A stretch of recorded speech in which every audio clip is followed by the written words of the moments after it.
আজি যাম মাছ ধৰিবলৈ এখন ভিতৰুৱা গাঁৱলৈ। ভিডিঅ'টো কমপ্লিট ৱাচ কৰিব, লগতে চেনেলটো ছাবস্ক্ৰাইবৰ লগতে লাইক কৰি দিব। তেন্তে ব'লক যাত্ৰালৈ আগবাঢ়ো। বাগানৰ মাজে মাজে গৈ গৈ পাৰ হ'লোঁ ধনশিৰি নদী, আৰু তাতে দেখিলোঁ এটা হাতী বাবা। এইটোৱেই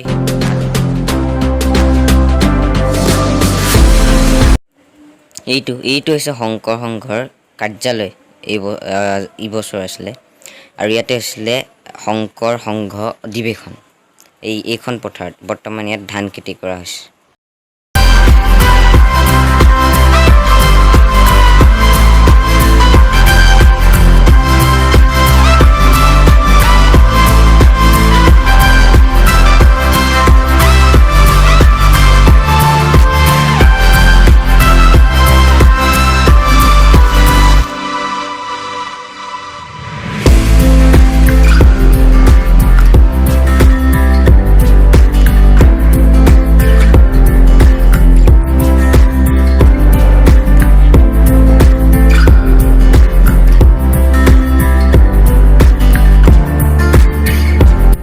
বগলীয়ে মাছ নধৰিবলৈ বা তেনেকুৱা কিবা কিবি নহ'বলৈ প্ৰটেকশ্যন লৈ লোৱা আছে। দেখিছে কি ব্যৱস্থা কৰিছে। পাই গ'লোঁ মাছ ধৰাৰ মেইন জেগাডোখৰ।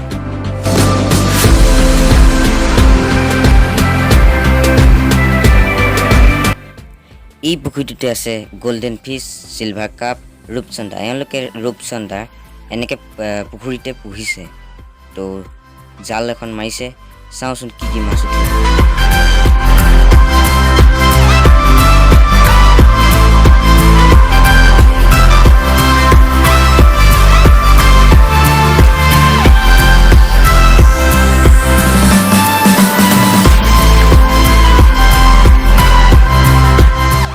বৰ্তমান কেৱল চিলভাৰ কাপে উঠিলে, বাকী ৰূপচন্দা বা তেনেধৰণৰ মাছ নাই উঠা।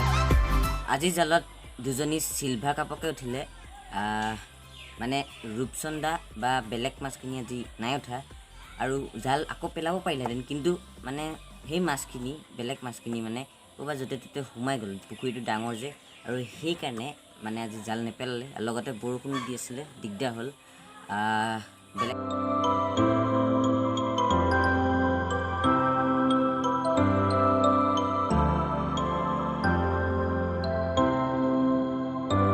বাই দিলোঁ, আৰু এই ভিডিঅ'টো সামৰণি কৰিলোঁ। থেংক ইউ ফৰ ৱাটছিং। লগ পাম পুনৰ আন এটা ভিডিঅ'ত।